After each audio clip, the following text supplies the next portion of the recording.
Chennai 365, an effort by SKS in association with social, sports and cultural bodies to do good to a vibrant Chennai.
हरिः ओं गणानां त्वा गणपतिगुं हवामहे कविं कवीनामुपमश्रवस्तमं ज्येष्ठराजं ब्रह्मणां ब्रह्मणस्पत आनः शृण्वन्नोतिभिः सीदसादनं प्रणो देवी सरस्वती वाजेभिर्वाजिनीवती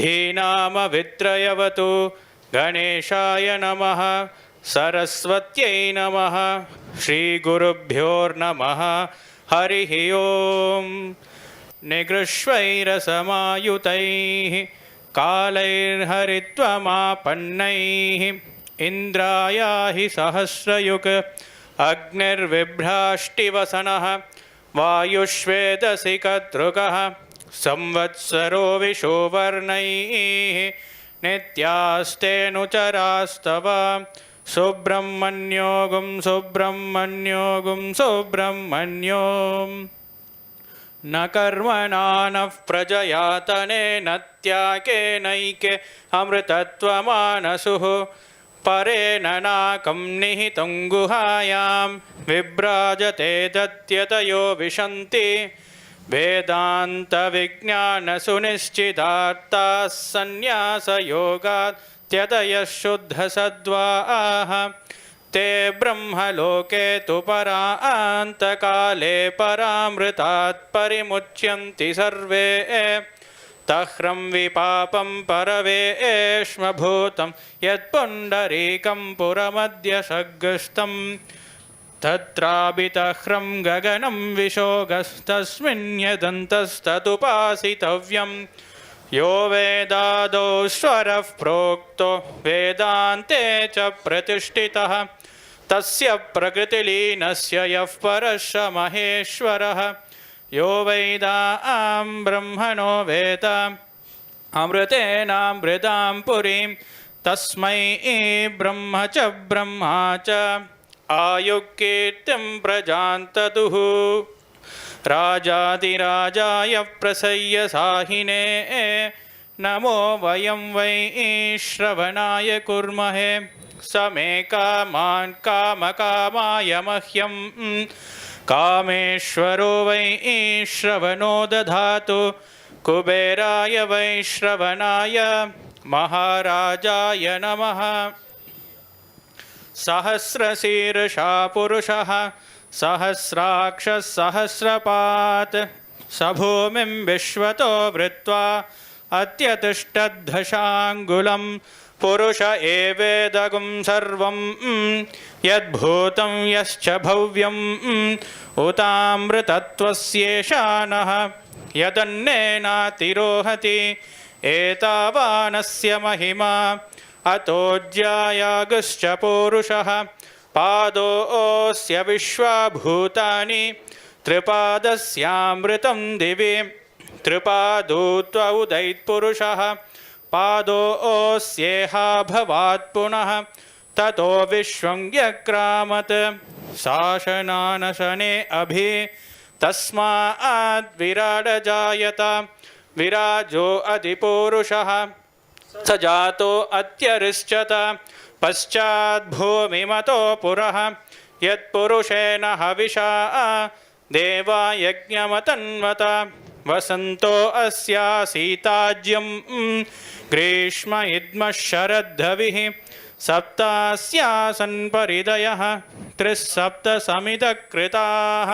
देवा यज्ञं तन्वानाः अवत्नन् पुरुषं पशुं तञ्यज्ञं बर्हिषि प्रोक्षन् पुरुषं जातमक्रतः तेन देवा अयजन्त साद्या ऋषयश्च ये तस्मात् यज्ञात् सर्वहुतः संवृतं वृषताज्यं वसोगश्चागश्चक्रे वायव्यान् आरण्यान् ग्राम्याश्च ये तस्मात् यज्ञात् सर्वहुतः ऋचः सामानि जग्निरे छन्दागुंसि जग्निरे तस्मात् यजुस्तस्मादजायत तस्मादश्वा अजायन्त एके चोभया ततः गावो हजग्निरे तस्मात् तस्माज्जाता अजावयः यत्पुरुषं व्यदतुः कथिता व्यकल्पयन् मुखं किमस्य कौ बाहु गावूरोपादा उच्येते ब्राह्मणोऽस्य मुखमासीत् बाहुराजन्यकृतः ऊरोददस्य यद्वैश्यः पद्भ्यागुं शूद्रो अजायत चन्द्रमा मनसो जातः चक्षुः सूर्यो अजायत मुखादिन्द्रश्चाग्निश्च प्राणात् वायुरजायत नाभ्या आसीदन्तरिक्षं शीष्णौ समवर्तत पद्भ्यां भूमिर्दिशः श्रोत्रात् तथा लोकागुम् अकल्पयन् वेदाहमेतं पुरुषं महान्तम् आदित्यवर्णं तमसस्तु पारे मानि रूपाणि विचित्य धीरः नामानि कृत्वा विवदन्यदास्ते धाता पुरस्तात्यमुता जहार शक्रः प्रविद्वान् प्रजिशश्च तस्रः तमेवं विद्वानमृत इह भवति नान्यः पन्था अयनाय विद्यते यज्ञेन यज्ञमयजन्त देवाः तानि धर्माणि प्रथमान्यासन् ते हनाकं महिमानः शचन्ते यत्र पूर्वे साध्याः सन्ति देवाः अद्भ्यः सम्भूतः पृथिव्यैरसाश्च विश्वकर्मणः समवर्तधाति तस्य त्वष्टा विदतद्रूपमेति तत्पुरुषस्य विश्वमाजानमग्रे वेदाहमेदं पुरुषं महान्तम् आदित्यवर्णं तमसः परस्तात् तमेवं विद्वानमृत इह भवति नान्यः पन्था विद्यते यनाय प्रजापतिश्चरति गर्भे अन्तः अजायमानो बहुता विजायते तस्य धीराः परिजानन्ति योनिं मरीचीनां पदमिच्छन्ति वेदसः वेभ्य आतपति यो देवानां पुरोहितः पूर्वो यो देवेभ्यो जातः नमो ऋषाय ब्राह्मये ऋषं ब्राह्मं जनयन्तः ते कुर्वन् तस्य देवा सन्वशे ह्रीश्चते लक्ष्मीश्च पत्न्यौ अहोरात्रे पार्श्वे नक्षत्राणि रूपम् अश्विनौ व्यात्तम् इष्टं मनिषान अमुं मनिषान सर्वं मनिषान तच्छयोरावृणीमहे गातुं यज्ञाय गातुं यज्ञपतये दैवी स्वस्तिरस्तु नः स्वस्तिर्मानुषेभ्यः ऊर्ध्वं जिगादुपेशजं शन्नो अस्तु द्विपदे शञ्चतुष्पते ॐ शान्तिः शान्तिः शान्तिः.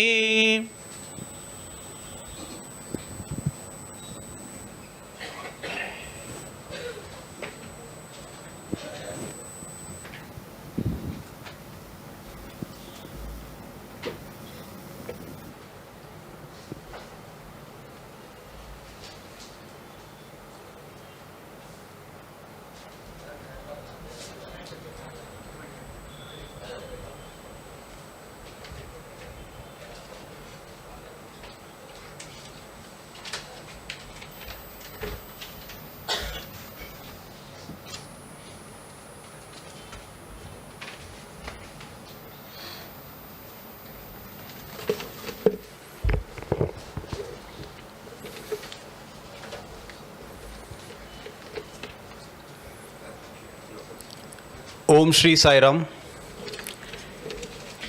Invoking the blessings of Bhagwan Shri Satya Sai Baba. Sai Ram, good evening and welcome to everyone to the second Shri Satya Sai Study Circle for Chartered Accountants and other finance professionals.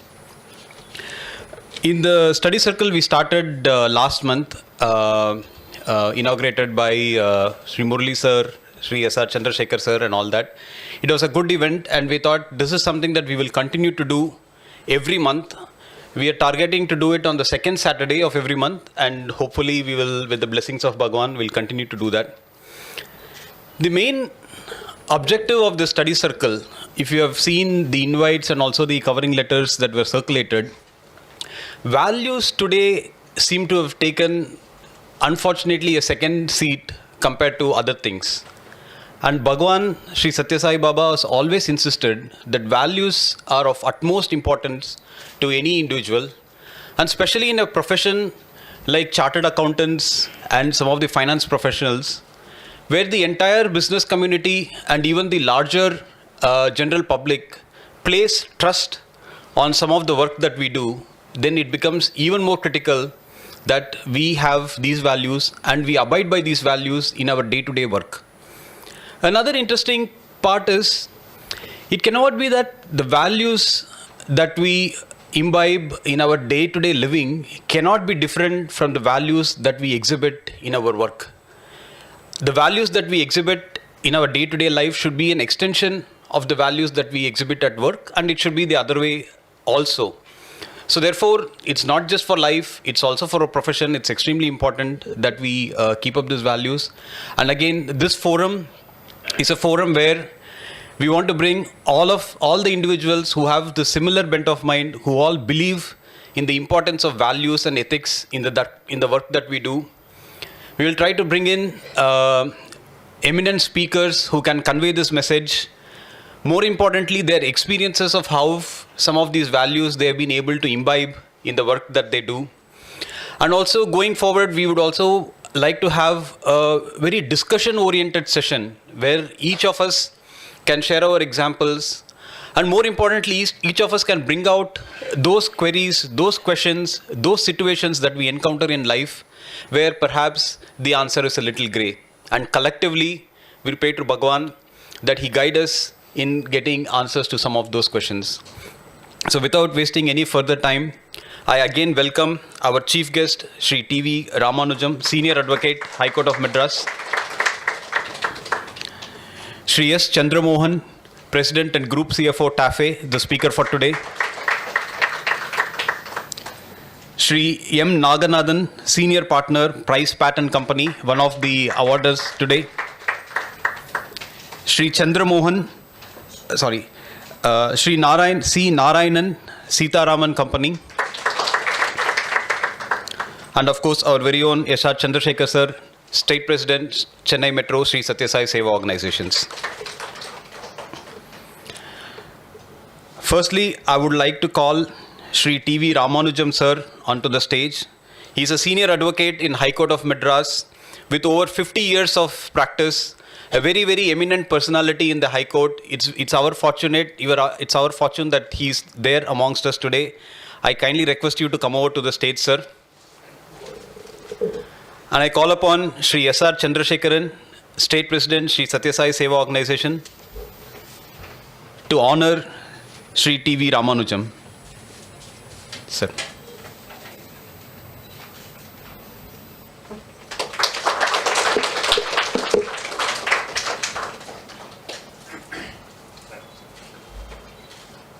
Sir, I would request you to please stay for a moment and honor our... Firstly, Sri M. Naganathan, Senior Partner, Price Patent Company. He is a BCom and a CFA. He started his practice in 1965. During his practice, he has been the auditors for various banks like Indian Overseas Bank, Indian Bank, State Bank of India, and a lot of banks. He has authored books on bank audit and corporate debt restructuring. He was a part-time professor in DG Vaishnav College. He was also a director at Karur Vysya Bank and City Union Bank. And he is also presently a director in Edelweiss Trusteeship Company Limited, Mumbai. It's our honor and privilege that you are here amongst us, sir. And we request you to kindly come over to the stage and collect our token.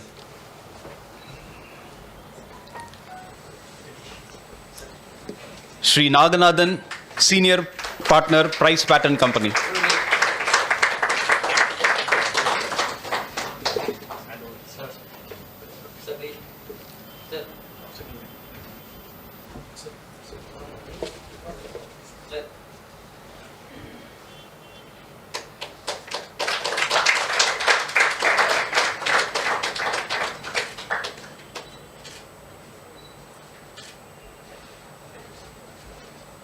So next, we are just going to honor another person today, C. Narayanan from Sitaraman Company. Sitaraman Company is very well known to all the auditors, audit professionals, and also the advocates. This company has been in the publishing of books and also various other materials which are required for chartered accountants and also for auditors. They were the distributors and stockists for major law book publishers in Chennai, and they have multiple group companies also. It's our privilege that you are here amongst us, sir, and please accept our honor today.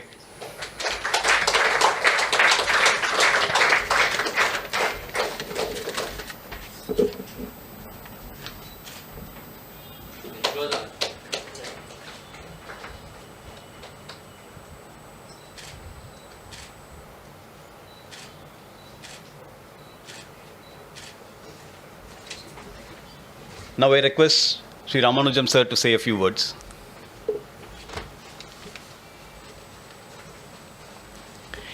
We attend various functions, but really I feel that this is a unique function where minds meet and values, whether value or values is an absolute term or it is relative, depends upon individuals, is a question to be now pondered over. But we have been taught that value or values means it is absolute. There is no compromise over that.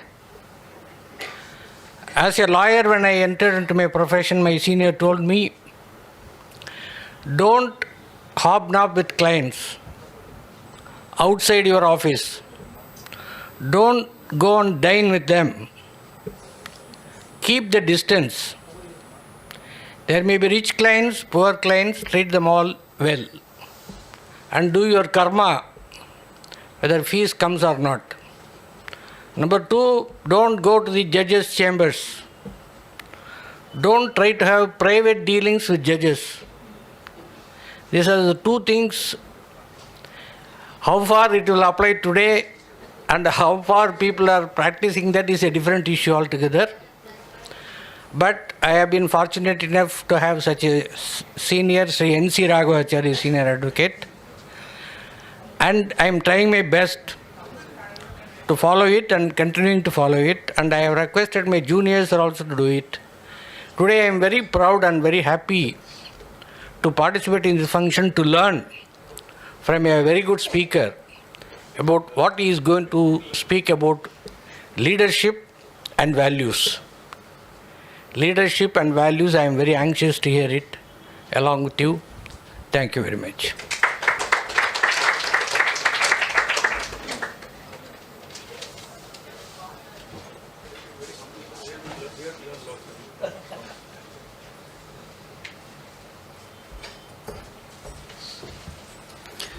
Next, we have S. Chandramohan sir. Chandramohan sir is the President and Group CFO of TAFE Group of Companies, and he is also Director of TAFE Motors and Tractors Limited. He is a professional fellow chartered accountant. He has been associated with TAFE since 1999. In addition to his role as President and Group CFO, he is also responsible for the performance and operations of engine divisions at Alvar, and also oversees the operations of their power source division.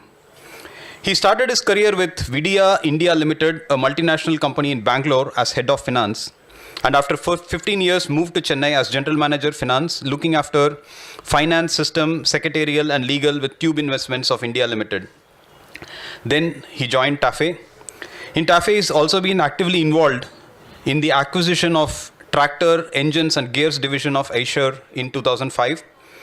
And he's also played a key role in the integration of both the companies. Apart from the busy professional life that he leads, he also contributes to articles on finance, economics, forex and agriculture in leading newspapers and journals. And he's also held various positions as chairman and co-chairman at CII. And most recently, he's been elected as the president of CII Chennai chapter. He's been associated with the Sri Satya Sai Seva organizations and the Sri Satya Sai Institute of Higher Learning. He has been a visiting faculty at our Brindavan campus. It's a privilege and honor to have you here, sir, to speak to us about leadership and values-based leadership. Now I call upon Sri S.R. Chandrasekharan, sir, to also honor Sri S. Chandramohan.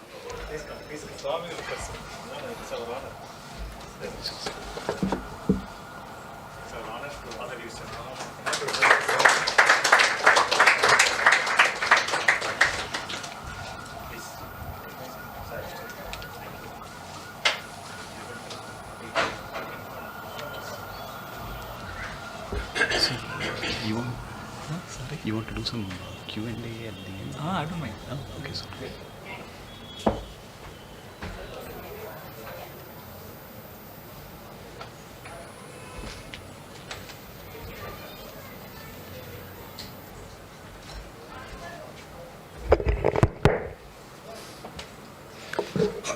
My humble pranams at the lotus feet of Sai, Satya Sai. Sai brothers and sisters,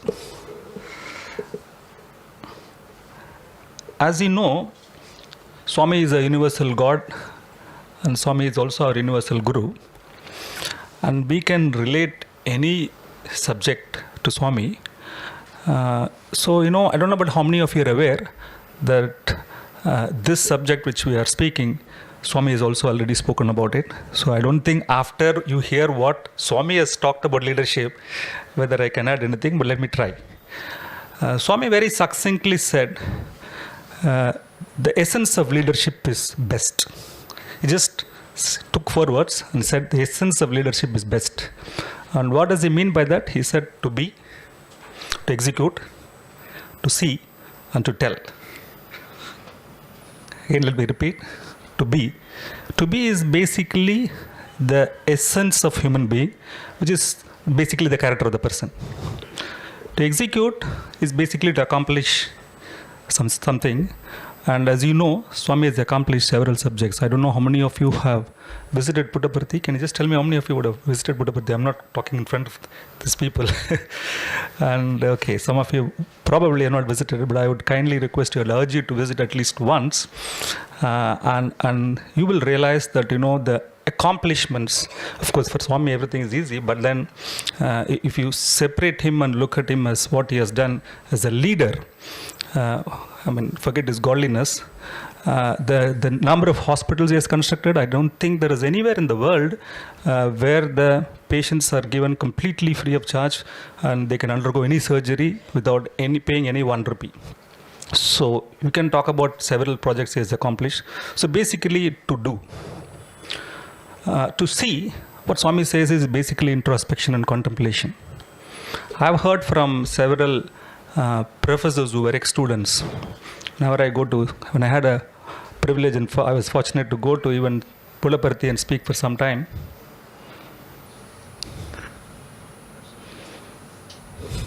Saram, sir. Saram. And sir, come to the front, sir.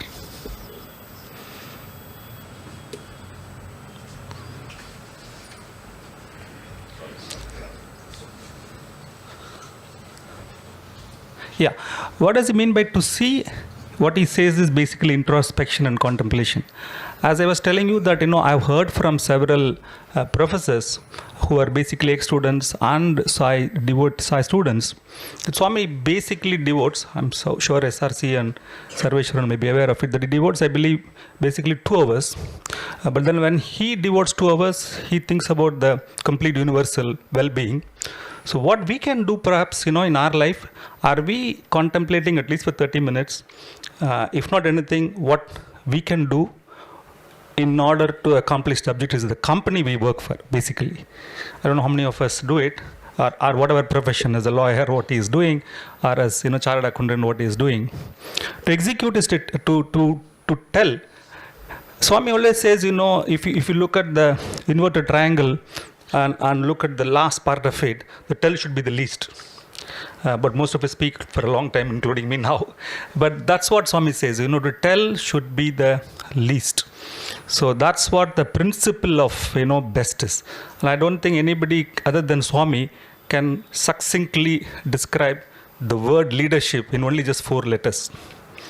Swami also says that, first of all, as a leader, you should be a human being, and the human being should be a good servant leadership. I have heard again from several people, and I'm sure you would have seen it, whenever any dignitaries go, Swami personally escorts them to the dais. I don't think any other god would do it, but Swami personally escorts him to the dais. And I've heard from several students, ex-students, that when they go to him, he insists upon that he would only serve the people. He says, look, when you come here, you are basically my guest, and therefore don't worry about anything else, and I would like to personally serve. So what Swami says is basically servant leadership. Swami also says a leader should know everybody. More than a mother should know his or her child, a leader should know everybody. He says, it is basically, in very nice words, he says, it is intuitive understanding of the potential of the person. It is intuitive understanding of the potential of the person. I'm just quoting Swami's words. And to enable him to accomplish the true potential of the person. And that's what the leader should attempt to do. So, if you look at, the way in which Swami had defined leadership, I don't think after this, we may be able to define leadership beyond in any other manner. But let me also talk about it. For example, I have heard one student, I believe, Swami in a meeting, Swami asked him, look, can you just define what is leadership or what is management? And the student he's a PhD student, he's written some books also, and he's very nicely said, look, Swami, leadership or management is basically managing the resources of the various assets of the company in order to accomplish the objectives of the company. So he thought he had given a wonderful answer. So Swami said, please just sit down. You are probably not right. And then he said, see, basically, resource management is not leadership. If you call human resource and deployment, and if you say that is managing the human resources, then you are treating human resources as an inventory, which is a sacrilege. So you should allow basically the individual to accomplish the objectives depending upon his potential, and that's what leadership is all about. So having heard what Swami has basically spoken about leadership, I don't think anybody else can speak, particularly me, about leadership, but let me still try. Swami also said in again 3 words. He says, as you think, you speak, and as you speak, you actually act. What he meant by was, the very famous thing, which I'm sure you would have read it, unity of words, thought, and deed. I don't think, I think I have not still succeeded. I don't know how many of you were able to succeed. Maybe some of the devotees, very ardent devotees like SRC could have succeeded, or Mr. Murali would have succeeded. He always says, unity of words, maybe the advocate was sitting here, but the unity of thought, word, and deed is very, very critical. Most of us, falter in this, or at least sometimes we falter in this. But Swami says, look, unity of thought and word, deed is extremely important, and I don't think, as I repeat, anybody else, any other leader, if you consider him, forget him as a God, because some of you probably have not even seen Puttaparthi, you say, but we believe that he is definitely God for us. But then, we can tell you that I don't think if you read all this, I think last time Shashank spoke about this man management, and which is some 800 pages. I would love to read that book when I find time, or at least, when definitely I would love to read that book a little later. But, if you read that book and the way in which he was quoting, I don't think, anybody could have talked better about this leadership. He also says, basically Trikarna Shuddhi, which means unity of thought, word, and deed. To my mind, the 4 principles of leadership which I read somewhere is basically self-reflection. If you want to be a leader, or if you want to be even a good human being, first of all, you should know what you are. What is your value? What is that you are standing for? So understand, you stand for what are your values? What are your principles? And to my mind, it's very difficult to practice those values, and very difficult to actually be a leader. So it's very important. Reflection is better. Of course, Swami talks about self-realization. I don't want to get into that. Maybe there are better people to speak about that. But basically, self-reflection is very important. The second principle which we feel that is very important is balance. Balance means, basically, even in let's say value-based leadership, when we discuss, or when we, let us say, there are some, let's say, questions from your side, there will be always some different views. So it's very important that as in a family, I don't think, the ladies will have some difference of opinion with their children and even with their husband, or the husband will have some difference of opinion. I will have lots of differences with several people, including my own boss. But it's very important that you understand the various perspectives, and then give weightage to that, and then see how can you really balance your life. So that's very important that you understand that even in a value-based leadership, value-based principles, there are going to be differences, and you need to appreciate that. So balancing is very, very important. The third, of course, is self-confidence. Self-confidence means, for example, if I go around, I heard some Ernst & Young people were there. There are, of course, lawyers. There are some, of course, business people here. There are, of course, several side devotees. Each will have its, there's, of course, several chartered accountants sitting here.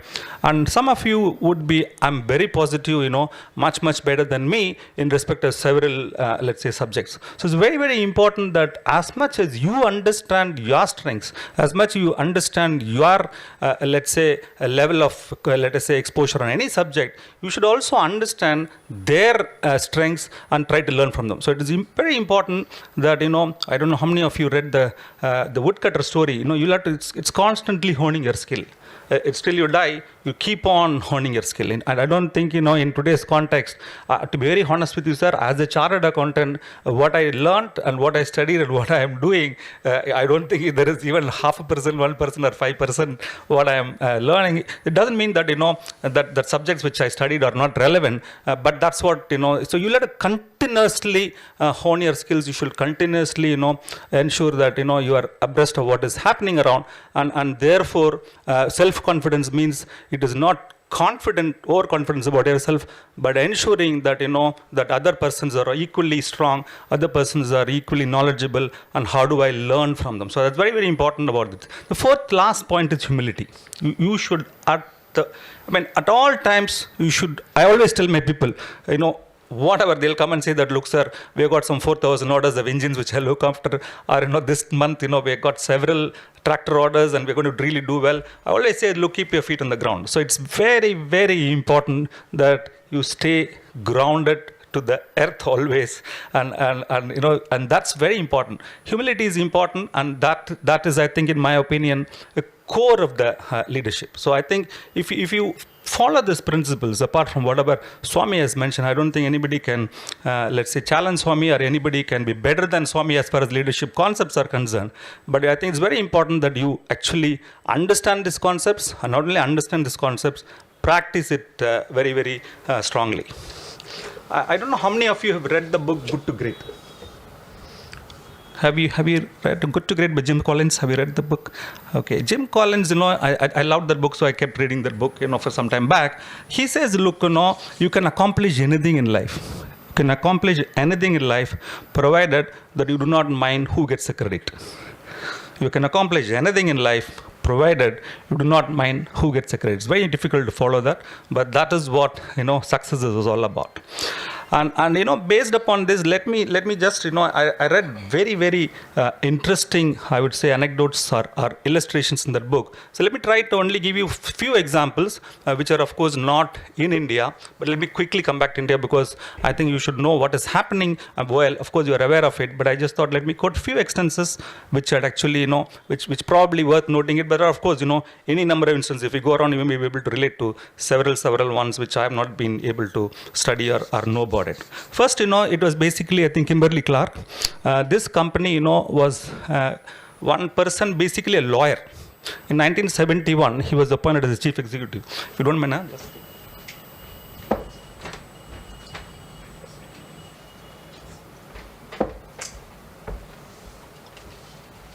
sorry. He was appointed as a chief executive of this company. Basically, he was a lawyer. He didn't know anything about manufacturing. He was not an R&D man. He was not basically a marketing person. He was not a finance person. He was appointed as a lawyer who actually came from a very rustic background. And he was a very silent person. He never came to the press. He never gave any press release. He was never, in the public life. But in 20 years, before 20 years, this company was absolutely languishing. And this person turned around the company within 10 years. And 1991, when he left, this company's book value or the stock value, whatever you call it, it bet several companies, including Procter & Gamble, 3M, etc. Now, how did he do that? Okay, fine. Let me not get into the business part of it. For example, he sold away the very conventional coated paper and he went into consumer products. And then, how did he develop the company? All that, let me not get into the management principle, management way of managing the business. All he did was he took the people along with him. He took the people along with him. He knew the plumbers and the electricians in the company probably more than he knew the marketing guy. He actually was spending his holidays in the mountain hills along with the farmers, and he worked along with the people. He worked along with the people, and that's what made the difference. And this company even now is doing very well. If you go to the net, you will find that this company is still really doing well. The second one which I can talk about is the Procter & Gamble. I read a very nice statement of the P&G chairman, and I would like to quote this if you don't mind, verbatim. Of course, I can talk about it. He said, our purpose, at that time when this statement came, I think the world population was roughly 7 billion numbers, which of course is more now. So when he said this, he says, our purpose is to take care of the 7 billion lives of the people. 7 billion lives of the entire people. And he says, when I went around, I realized that how fortunate we are. And therefore, we owe to the society. And he said, look, while our company's job is definitely to enhance the stakeholders' return and to be profitable, it's also very important that we care for the environment. We care for sustainability, we care for environment. And therefore, each one of you, of course, he says that each one of you should believe that you are the owners. Of course, this company's employees, 10% is owned by the employees. That's a different point. But then that is how he ensured. So, very passionately involved, a chairman of the company, and knowing that that he is working for the welfare of the entire world, not just working for the company's instance. So that's the second instance which I can think of. The second one is confront the brutal facts. I don't know how many chartered accountants are here. Okay, so this company is called Granite Rock. You can go and see in the book. This Granite Rock, of course, still it exists. It's an US construction company, and this company, when they introduce a new product, what they do is they allow what is called short pay. Auditors here will be shocked to know this. What it means by short pay is that the customer can deduct. You can circle the invoice, and the customer can deduct to the extent of the value of the defect of the product, which he feels it is so. The customer can deduct on his own. I think people will, chartered accountants particularly, I'm also one, but the chartered accountants will be shocked to know this. That's what he did. And what he said was, look, when I introduce a product and then I get a feedback, we all do that. For example, we watch the product at least for minimum 2-3 years and continuously ensure what improvements are required, because no product gets stabilized within 6-9 months. However, whatever we follow a very great principle of somebody sitting here knows 9-box matrix and things like that, and do a complete R&D work from concept to design to proto and etc. But still, there are always some issues. Therefore, this company said, look, fine, when I get the feedback after the product is introduced in terms of, let's say, what improvements are required, it's not enough for me. Whereas this enables me to get an early warning signal, and therefore I'll allow for a new product till the product gets stabilized. Of course, it can't be done permanently because there are customers all over, and therefore you may not be able to do it permanently. But this is what this company did. This company said, look, deduct the value of the product as you deem it fit before you pay the full value of the invoice if you find there are some discrepancies in the product. And this company is still doing well, and this company is still prosperous. Therefore, there are companies which we can talk about it. I'm sure you will be knowing several companies and who are all equally value-based companies. I remember a very, very small incident which struck me. I think Abraham Lincoln, when he was the president of 16th president, I think, when he went around NASA, he asked he just asked a truck driver, what's your job? He says, look, my job is to put the man on the moon and make him come back safely. A truck driver saying that his job is to put the person on the moon and make him come back. What does it mean? What does it mean is, it's basically, everybody in that NASA is completely aligned towards the objectives of the company, and that's what it means. So there are companies you can talk about it, but without getting into some companies outside India, because Swami always says India is Bharat, Tyaga Bhumi, India is Punya Bhumi. So I don't want to talk about several companies outside the country. So let me come back to India. But before talking about some companies in India, let me talk about some leaders, which hopefully you will agree are great leaders. I don't know how many of you read Kamaraj biography. Kamaraj, he was a very, very simple man. He actually revolutionized schooling. He was not educated man, as you know. He actually, if I remember correctly, he started almost 10,000 primary schools in his time, and maybe 6,000 higher secondary schools, etc. And he believed that no kid should walk beyond 5 kilometers. That's what very strongly believed. Okay, there are several schools which don't have teachers even now. It's a different point. But in his period, that's what he did. Because whatever he suffered, whatever he could not get the right education, he felt, children should get it. But then later on, he realized that people came and complained when he was the chief minister. Even then, children were not going to the school. Children were not going to the school, and he was surprised. Look, hey, having started so many schools, why children are not going to school? Then he realized these young children were not basically in a position to go to school because they were forcefully required to be employed, or they were forcefully for livelihood of their own family. They were actually required to work outside the school hours, or even during the school hours, as a result of which they were not able to go to school. That is where the midday scheme was announced. The midday meal free scheme. Kamaraj brought it basically. Kamaraj brought it, and that revolutionized, or that changed the way of functioning of the school. And while of course there are still education-wise we have a long way to go, but I think it definitely changed the way of education in the state particularly. There was one instance which I was really amazed to read, that when he went to his village, he found somebody repairing the borewell of his house. So he asked, look, why are you doing it? No, sir, your mother is going some couple of kilometers away to fetch a pot of water, and therefore we are doing it. Then he said, stop the work. Stop the work. Have you found all the other borewells in this place or in that state of Tamil Nadu completely repaired? If you have done that, then come and do this. Come and do this. So I don't think, anybody else could have behaved like this. And once I've heard this from some bureaucrat, bureaucrat I've heard, that I believe once he chose 11 students for, at that time, I believe the rule is Chief Minister can choose 11 students for direct admission to medical college. So the Vice Chancellor, who was equally honest, was terribly upset. How come a person of Kamraj stature can basically allow 11 students, which is not as per rules, to be actually admitted to the medical college. Then they went around and then they found out, who are these 11 kids. They found that all these 11 kids were extremely poor, very, very extremely poor, and they had scored very good marks, but they didn't have money to pay even the admission fee.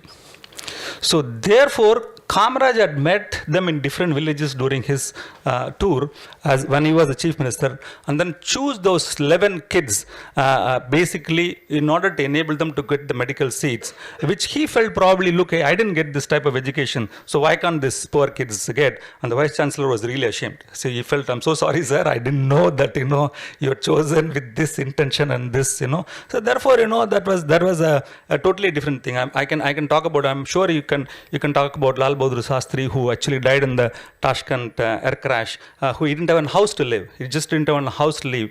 And I don't know, I was fortunate enough to meet Abdul Kalam once in a function, and I'd spent almost 15 minutes with him, and I was amazed by his humility. I was amazed by his humility. So let me not get into the details of what we spoke because we don't have time.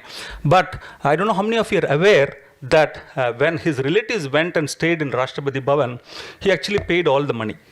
He said, look, hey, I cannot allow this expenditure to be borne by the government, and he actually completely undertook to pay the bills. And as you know, when he died, he didn't have a bank balance. He just had some couple of dresses. So these are all, great, inspiring leaders. And I always wonder that, if there were such leaders, probably this economy will easily grow by 10-11%, because the potential to grow, when I go around Tamil Nadu as a chairman, last year when I went and was chairman, and now this year time also when I'm going around, I realized that the potential to grow in not only in Tamil Nadu but all over the country easily is more than 10-11%, provided we have such great leaders. Now, I'll just move from the political leadership to the corporate leadership. While of course you can talk about any number of examples, and for one time I'll only talk about some specific people, and then we can take some questions. I don't know how many of you have known Vineet Nair, who was a former chief executive of HCL. So when somebody asked him, look, hey, what should be the legacy after you? He said, the CEO's office should be destroyed. He said the CEO's office should be destroyed. And people were surprised. How can he say this? So he says, look, every employee is a CEO. Every employee is a CEO. So where is the question of, a CEO? He was the only leader, to the best of my knowledge, everybody will say, including us, will say customer is first.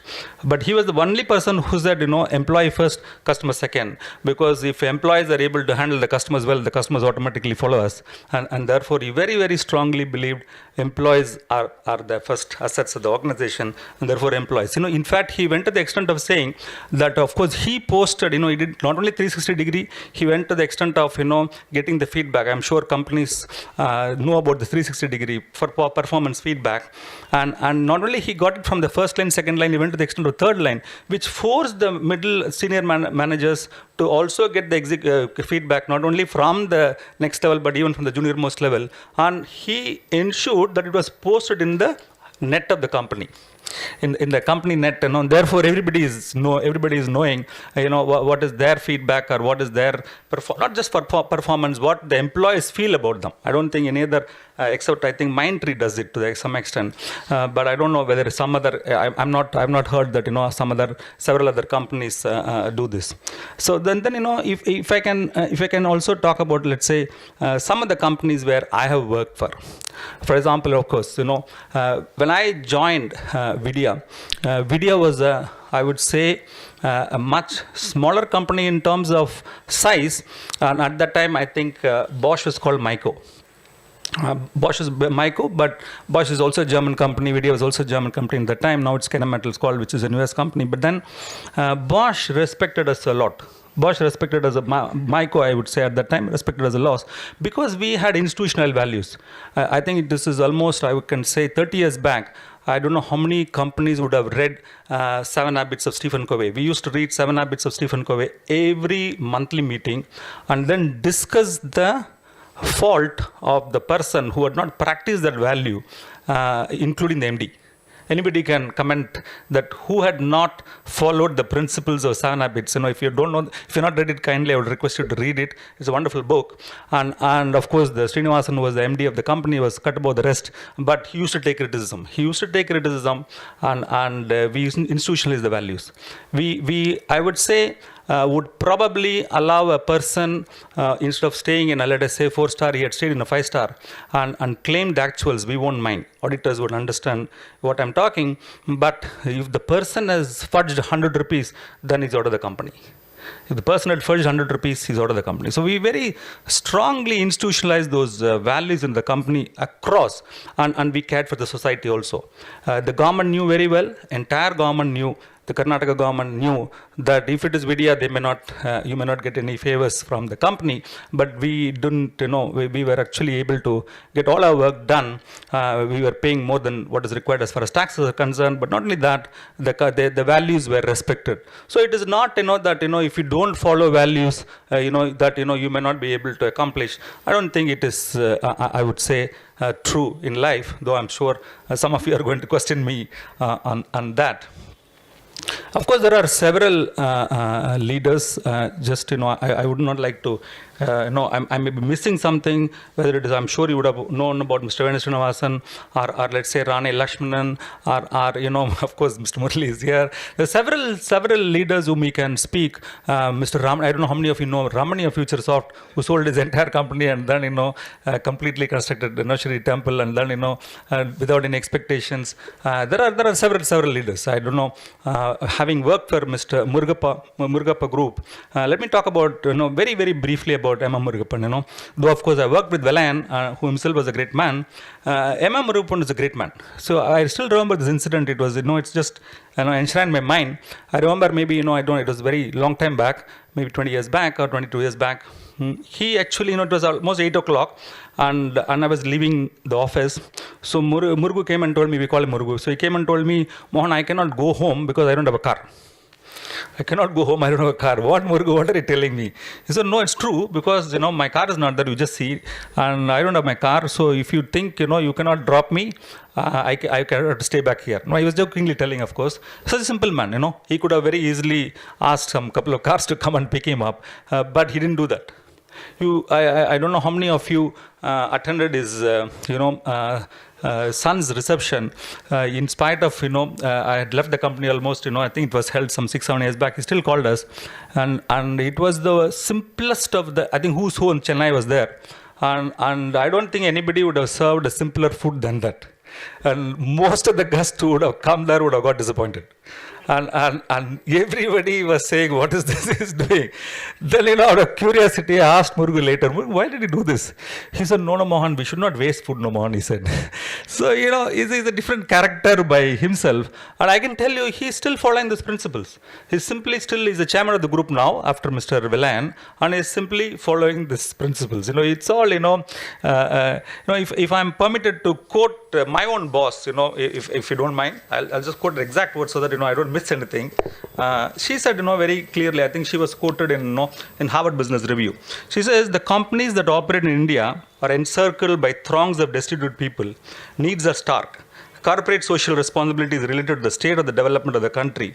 We are all seeing the islands of prosperity surrounded by so much of poverty, and therefore our company feels duty bound to step forward, and we were involved in CSR even before the law was enacted. I don't want to talk about what TAFE has done as far as CSR is concerned, but there are several companies in the country, in India, and in Tatas, you can keep talking about Tatas for endlessly. I think last time Shashank also spoke about it. So therefore, in my opinion, it's all ingrained, it's institutionalized. That's what I would say. If it is ingrained, institutionalized, then it becomes a habit. I don't know, I mean, very, very small incident. It happened in 1965, Field Marshal Cariappa's son, he himself was an air marshal, I think his name was Nanda. He was captured by the Pakistan army. Ayub Khan was the general of Pakistan at that time, and Mr. Cariappa was his former boss. Basically because, Ayub Khan actually was with us before the partition took place. So Ayub Khan got very worried and he asked Cariappa, look, I would like to release your son immediately. And what was the answer of him? He said, look, when he became the soldier, I've handed over him to the country. So if you're going to release all the people who were captured as per the Geneva Convention, then you can also release my son. Otherwise, I don't want to be released. So that was Cariappa's answer. I don't think, it's a great thing, is it not? Your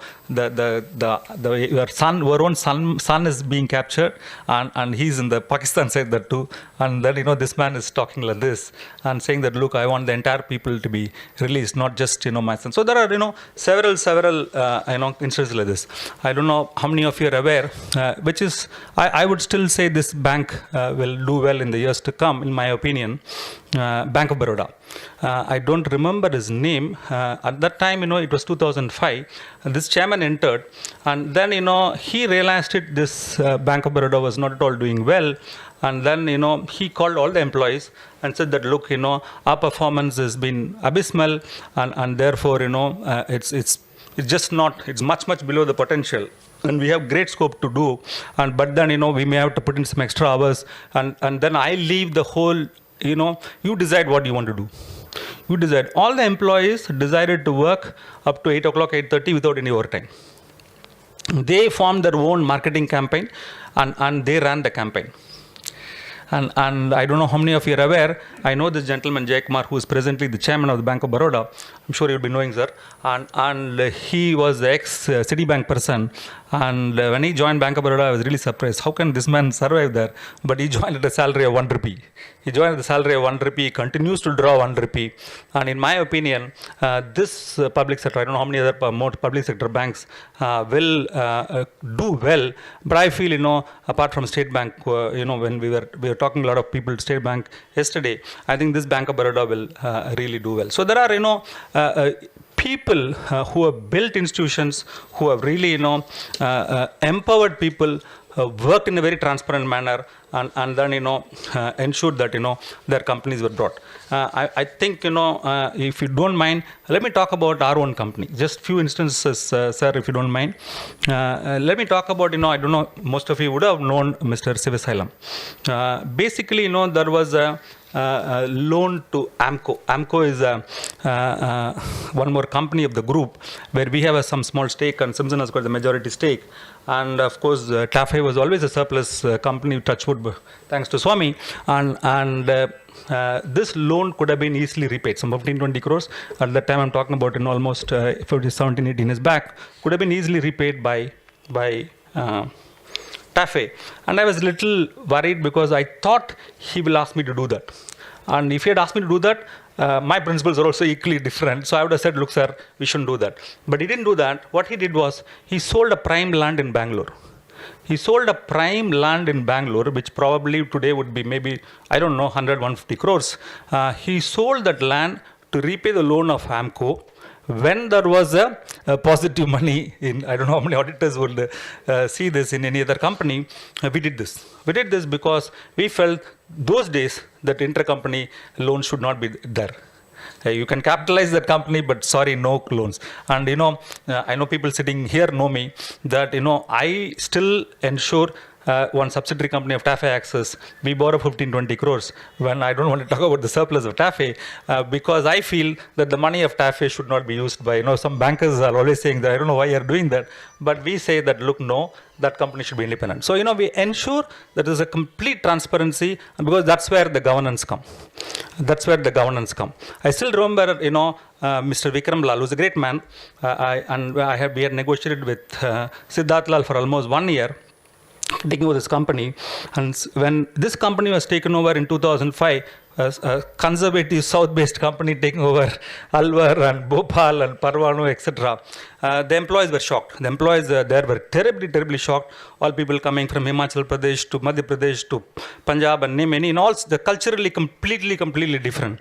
And then, Vikram Lal said in one sentence that, look, I know I've nurtured this company for decades. I've cared for each and every. It's a very strong, human-oriented company. I don't know how many of you know Aishar.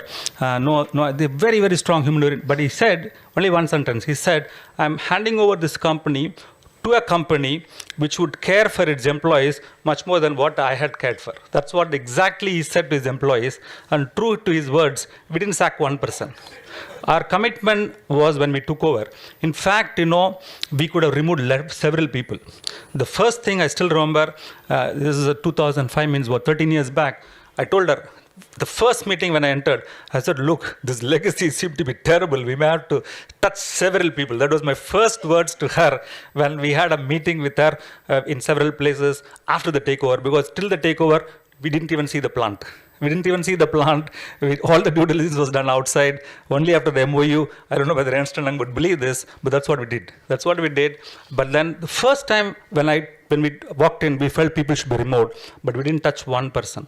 True to our commitment, we didn't touch one person. I don't think many people left even afterwards. And that's how, of course, this company is pretty strong. In fact, I would say now they are stronger than TAFE in some of the work they've been doing. But we've been able to grow this company very strongly. This TAFE, I don't know how many of you are aware, which I can share with you, we have the least payout ratio. We have the least payout ratio in the country. I don't know how many of you would say this, but we can say proudly that our payout ratio is less than 6%.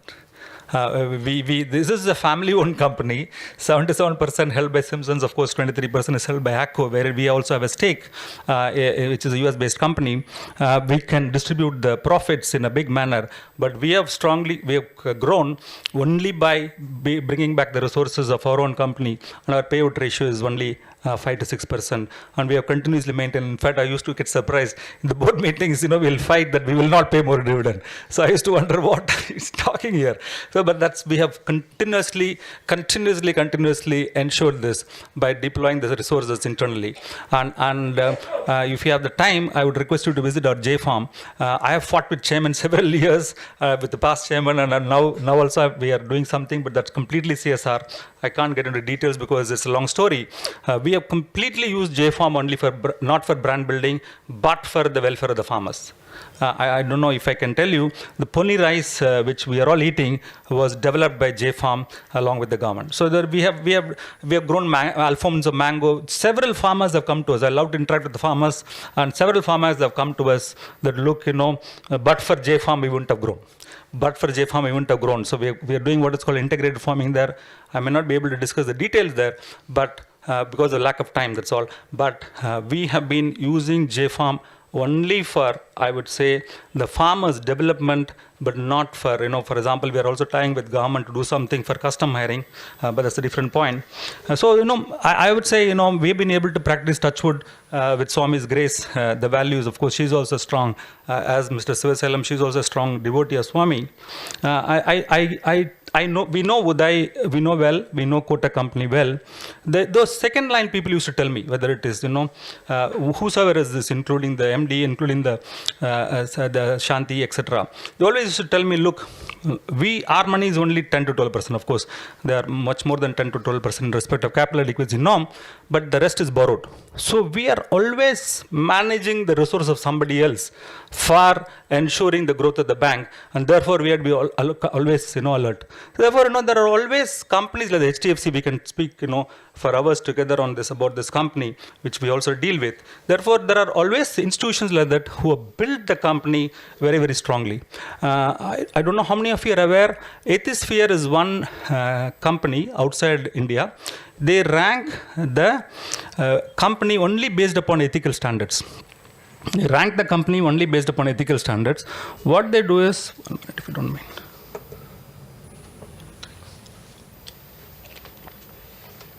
What they basically do is, they study the companies in respect of a couple of parameters. How the values are institutionalized across the company. They even take care of the corporate gift policy. How is it being received even by the employees? Of course, they give credence to the innovation and leadership, etc. Based upon this couple of criteria, some couple of companies are ranked. And at least I'm very curious to see this report. Every year I see this report. And I've been continuously saying these two companies in our country are only there in that. One is Tata Steel, another is Wipro. And how many of you are not? I have interacted with Aziz Premji because we had worked on some work with them. And I don't know how many of you are aware. He's a very simple person. He owns more than 70% of stock, and he doesn't allow his wife to use the car of the company because it's not for official purpose, and he owns 3/4 of the company. So about Tatas, we can talk, anything. We can keep on talking about it. If I can talk about Tata Finance particularly, Tata Capital, I think. Some time back, they were in trouble. The chief executive did something, but then they chose to repay every bit of unsecured loan, every bit of deposit, whatever it was, completely repaid. I don't know whether anybody else would have done this because they're all unsecured. So, there are companies which, and that's why, the ethisphere, they basically, have ranked these two companies in the country. But of course, there are several companies, as I told you. But these companies, at least I have seen them being ranked continuously for the past at least couple of years. Now, having talked about several companies in the country, I'm sorry, but you've got any questions, you stop me. Otherwise, I would like to complete. Then you can ask questions if you don't mind. Can I go and say, okay, fine. See, what is not leadership? I think you should also know in what is not leadership. You can talk about several examples, but let me quickly give you a few examples which comes to my mind. I don't know how many of you know Nick Leeson. I'm sure finance guys, Vijay is there, so they will all know about this. Barings Bank. The Barings Bank capital was 200 million pounds. Barings Bank capital was 200 million pounds. This guy made a loss of 800 million pounds. Can you imagine? 200 million pounds and 800 million pounds. So what did he do? He basically was doing arbitraging. He was basically playing on the arbitrage between the Singapore market and the Japanese market. So he was actually buying in Singapore market, holding on to it, and then, actually he should have sold it in the market of Osaka, but he didn't do that. He was holding on. And then why it came to light? Earthquake caused the problem. Kobe earthquake caused the problem because when that happened, the market got terribly hit, and therefore, it all came out. And what he did was very unfortunately approved by a supervisor. And why auditors would understand that internal controls were not there, because this guy was also trading, he was also the person who was settling. So, the internal control, of course, I have seen, Nick Leeson, and I've heard when I go to abroad, I think he also attends, even now goes in lectures. I don't know how people permit abroad, but this guy goes and openly, how many people's lives he would have destroyed. Imagine. So, this is basically, again, the failure of the system. You can, I don't know about, Barney Madoff, of the New York Stock Exchange, the Ponzi scheme. He destroyed the wealth of several people, the president of the stock exchange, with this Ponzi scheme. So, you can, for example, you can talk about Rajat Gupta. I don't know how many of you know Rajat Gupta. My boss was telling me that, because she was also in the board of ISB at that time. So sad to see me. She used to tell me. This guy was basically in the board of, he was the first Indian to become the chief executive of a famous McKinsey consultant company, which was very, very rare. For an Indian to become the CEO of those. Now, of course, there are several people, but at that time I'm talking.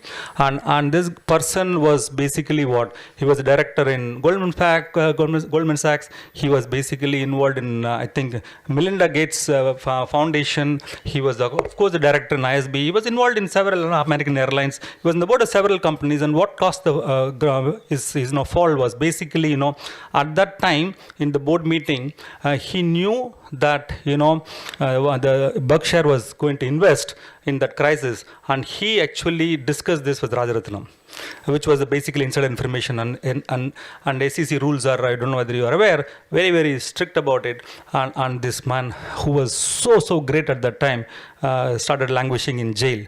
So, again, it's basically agreed. I was shocked to read about that idea, this ILFS. When I read this, I can't understand what is this financial prudence. You name anything and everything. I don't want to get into details because I'm sure you would have read it.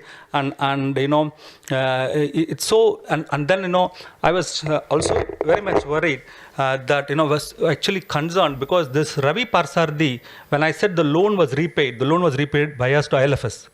We knew Ravi Parsardi. I still remember the discussion I had with Ravi Parsardi when he came to the office and then forced us to pay that money. And look at this, whatever he had done in the organization. I felt so sad for him because personally he's going through a big trauma. His son is not all right. But park all those points. But the way in which he had done it, you can't even imagine what he had done it. Lending at lower rates of interest at which he has borrowed, lending at his own companies in a short term for long term, everything and anything financial misproprietary he has committed. So I don't know why it was done. I think it's basically again greed. I don't want to get into this details of this at this point in time because it's still sub judice.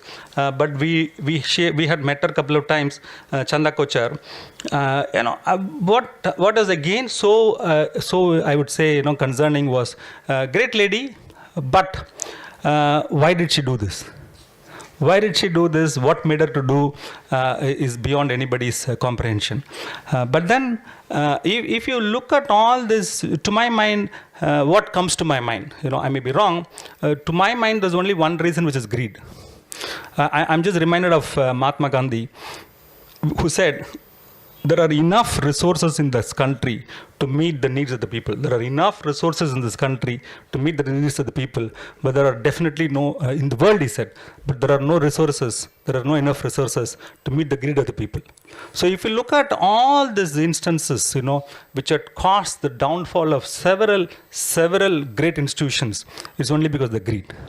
So why I wanted to compare and contrast was, what is value-based leadership? There are several companies, I'm sure they will continue to maintain the leadership.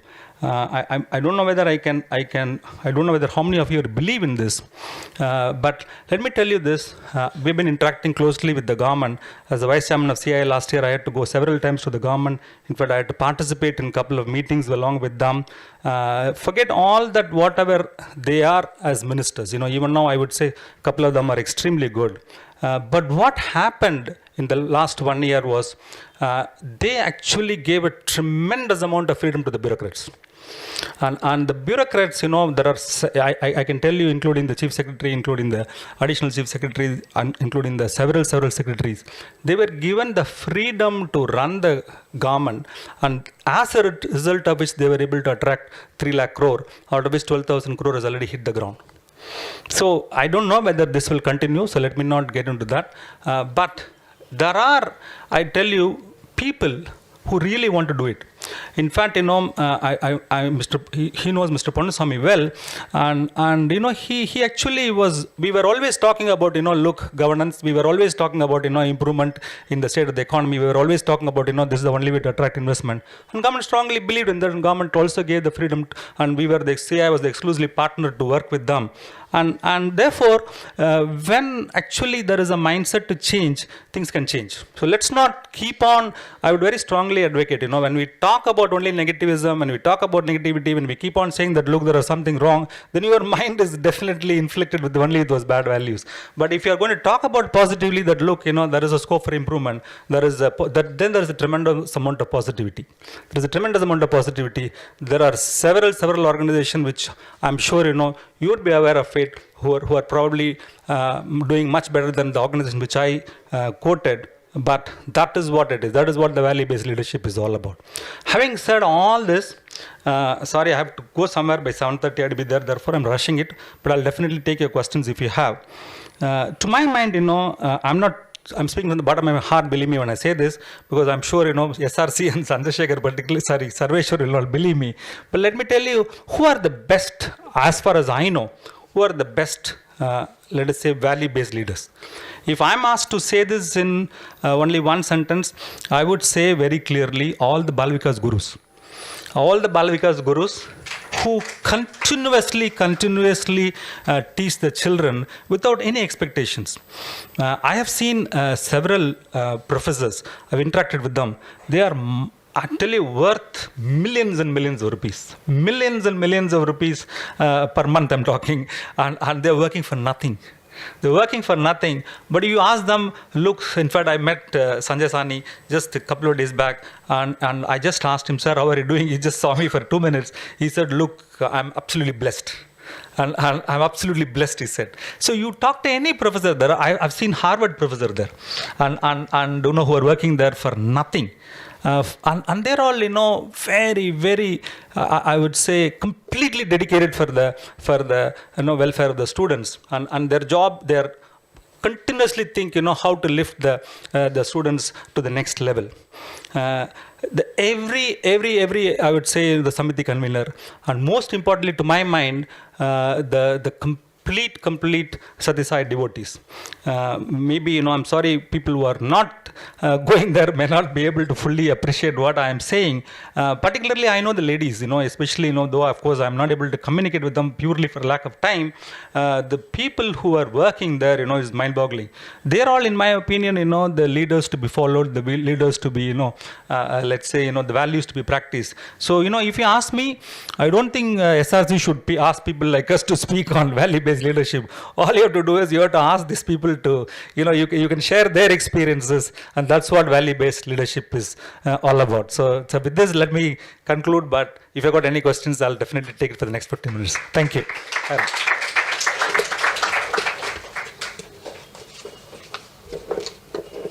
Yeah, if you've got anything, I'll take questions, otherwise. You spoke about Yes, sir. insider trading. How strong is that similar kind of enactment in India? Because we know it's happening, at least informally, it's happening rampantly here. You mentioned just one case in the US. Can you throw some light on what's happening in India? See, again, it is basically, as I told you, once I remember Nirmala Sitharaman, she was talking, and she was telling that, look, whatever law you bring, you people are always having some ways to circumvent it, so we don't know what to do. So, I think it is basically, human beings. So the insider trading, people have been caught and they've been punished, and of course the laws are becoming very stringent now. There are very, very, for example, I don't want to quote the name, the Infosys the director, who's of course the lady, that back. So she was fined, and I'm sure she would have done it without any knowing about it. But to my mind, let me just give my own example. When I was in TI, it was a listed company, as you know, and not only TI was, of course, the flagship company at the time, and several companies' results, we used to discuss, because in the lunchtime, people will be there, all the family members will be there, so we knew almost every company's result and every thing, bonus rush and all that. And I made it a point that I will not hold one share of TI or EID Parry or anything. So after the results were announced, then the people knew that, I knew. So that couple of people only there at the time. At the time, the vice presidents only 3 or 4. So they used to ask me, look, hey, if you are not buying, at least you could have told me. Look, if I tell you also, then I am committing a mistake. So I think, there are, the values which you stand for is important. So, there are, you cannot, let me tell you this. Once, I hope I will not be quoted, because the genset, we supply gensets to the defense, and I went and met the very top people there. When I went inside, I was worried. Why I was worried? Basically because I realized that it is possible, that's how probably the documents get leaked, it is possible to get some documents from there by paying nothing. The person who's doing it, would he be aware of it, that look, he's selling the secrets of the country? I'm not too sure, because I don't think he understands even. So, whatever laws you put it, whatever regulations you put it, to my mind, if it doesn't come from your value system, that's why I said, unless the value systems are institutionalized across the company, and unless you practice it constantly, and unless, for example, Mindtree, I didn't give you the details, in that book, he had written, the chief executive had written, that whosoever has not practiced, whether it was an accountant, whether he was an inside trader, or whether he was a marketing executive, they were removed. So, the only way, in our opinion, is, if you take stern action, then, to my mind, the incidents will come down. I think that's what, it's a little sad, but laws are there, unfortunately, in this country to be, I would say, to some extent broken. But if we are law-abiding citizens, and if we practice it, if you know the implications of what we should not do and what we should do, to my mind, governance is nothing but, your own value systems. Governance is not the various Companies Act or Income Tax Act or whatever you read.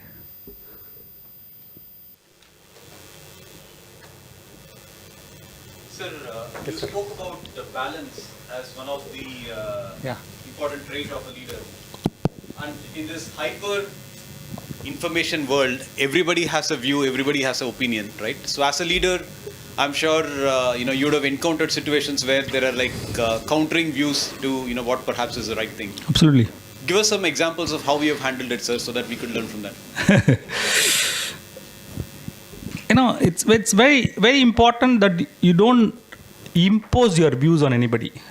At the same time, having said this, Mallika Srinivasan listens to me most of the times, or several times, but that doesn't mean that she is going to agree with me on everything. Then she's not a leader, no? So it's like that. So, you may have to decide. As a leader, sometimes you have to decide, and you have to decide decisively. So there you take a call.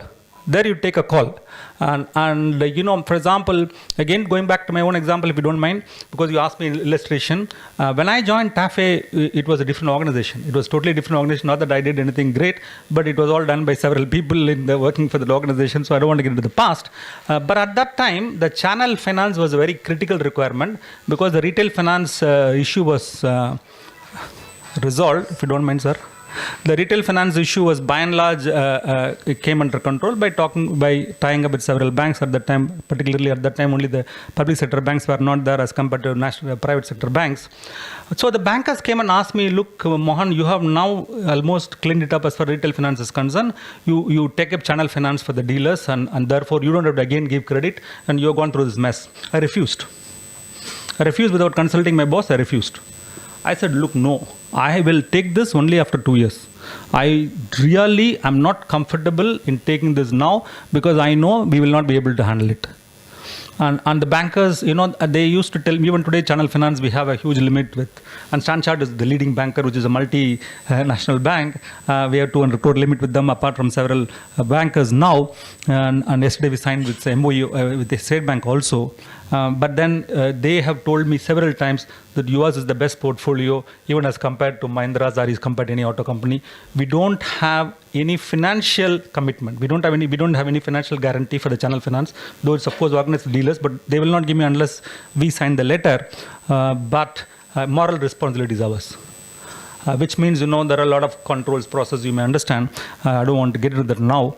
So therefore, it's very important that, you take decision just not in only one interest. You take decision based upon stakeholders' interest.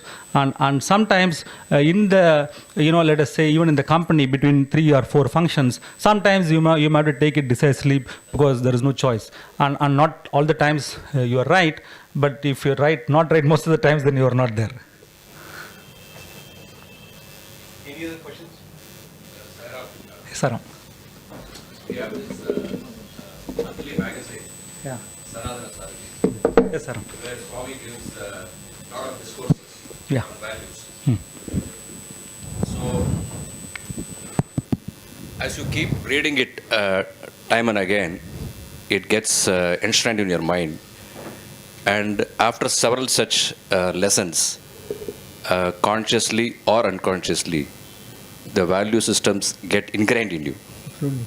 So therefore, taking a lesson from that, do you think, we have CA Institute, Cost Accountant Institute, Company Secretary Institute, all come up with monthly professional journals. Or even corporates have in-house journals. If these value-based leadership traits are published or discussed or recognized or even rewarded, these ideals will get reinforced in the minds of people, and it will help the profession and all of us in the long run. What do you think of this idea? Good idea, but I would say, for example, Vigadan,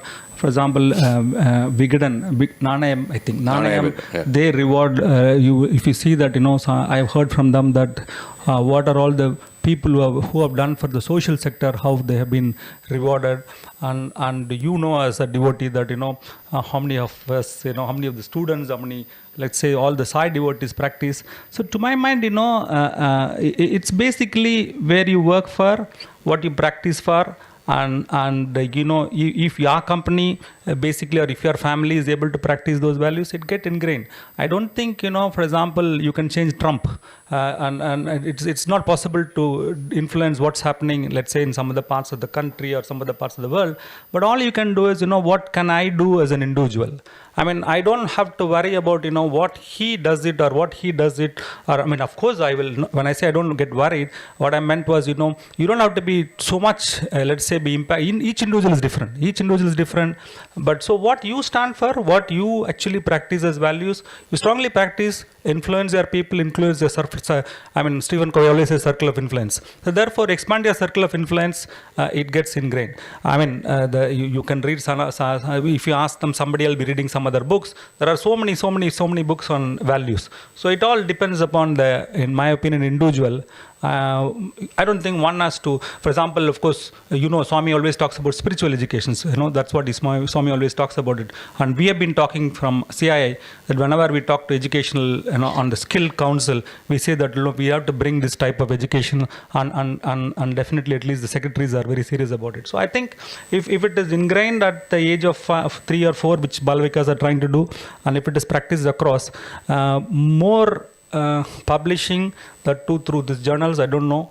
It can help. All I can say is it depends to my. But I don't think by reading it. Yes, it helps. But how you practice is more important to my mind.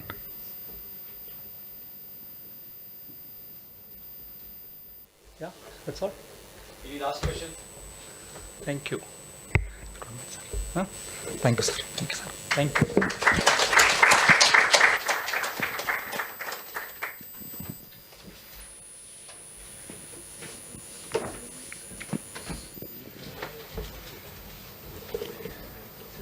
Thank you so much, Sri Chandramohan sir.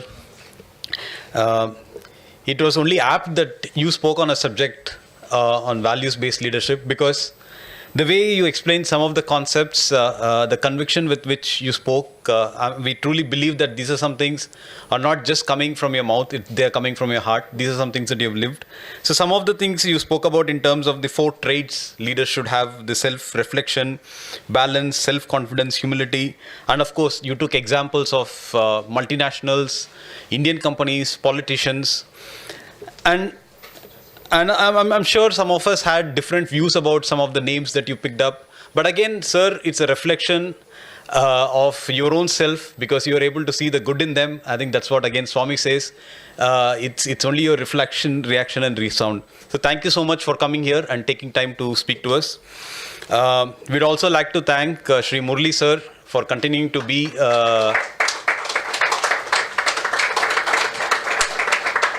a partner with us in this journey. And of course, our thanks to Bharatiya Vidya Bhavan also for giving us this venue. Now we will wind up with Mahamangala Harti to Bhagwan. Sir, if you can come and do the Arti.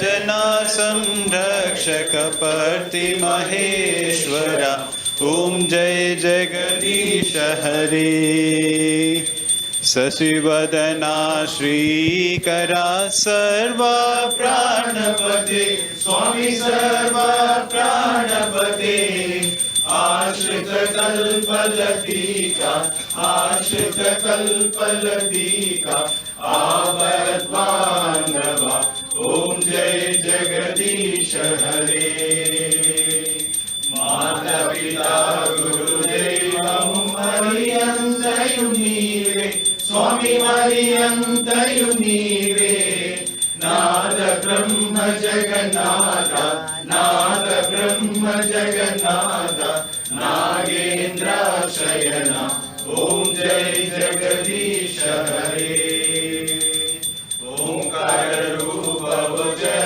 Shiv Sai Mahadeva सत्य साई महादेवा मंगल हारति अंदुको मंगल हारति अंदुको मंगल गिरिधारी ओम जय जगदीश हरे नारायण नारायण ओम सत्य नारायण नारायण नारायण ओम नारायण नारायण ओम सत्य नारायण नारायण ओम सत्य नारायण नारायण ओम जय सद्गुरुदेवा नारायण नारायण ओम सत्य नारायण नारायण नारायण ओम नारायण नारायण ओम सत्य नारायण नारायण ओम सत्य नारायण नारायण ओम जय सद्गुरुदेवा नारायण नारायण ओम सत्य नारायण नारायण नारायण ओम नारायण नारायण ओम सत्य नारायण नारायण ओम सत्य नारायण नारायण ओम जय सद्गुरुदेवा ओम शांति शांति शांति समस्त लोका सुखिनो भवन्तु समस्त लोका सुखिनो भवन्तु समस्त लोका सुखिनो भवन्तु ओम शांति शांति शांति जय बोलो भगवान श्री सत्य साई बाबा जी की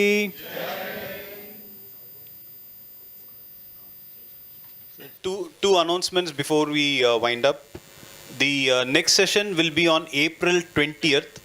We wanted to do it on second Saturday every month, but next second Saturday happens to be Ramanavami. So therefore, we are doing it on the third Saturday next month, which will be April 20th. The venue and the other details will be shared shortly. And the second important announcement is we are also working with the Chartered Accountants Institute to recognize this study circle as part of the CPE study circle itself. We pray to Bhagwan that he guide us and bless us in this particular endeavor. Thank you very much. Jai Sai Ram.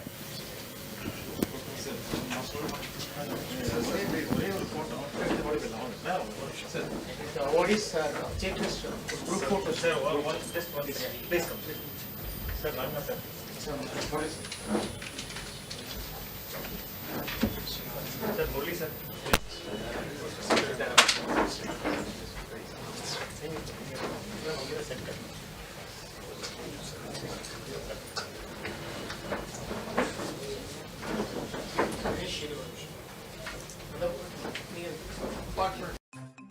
This is the story of a house that has journeyed across 5 decades. A journey of struggle, adventure, passion and achievement. A journey from a local name to global fame. Sri Krishna Sweets, founded by Amuda Semmal, Sri Mahadevayar, is known for its melting magic, the divine Mysore Pa, a delicacy loved by one and all in India and abroad. Even before the phrase corporate social responsibility gained significance, it was textured into the group's value systems. And today, this phrase has been redefined by Mr. Murali as citizen social responsibility. Chennai 365, an effort by SKS in association with social, sports and cultural bodies to do good to a vibrant Chennai. To Sri Krishna Sweets, it's no mere rule. It's not just an act. It's every citizen's social responsibility. After all, we make a living by what we get, but we make a life by what we give.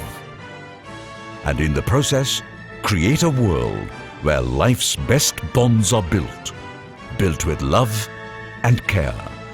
And in time, they will become our strongest bond.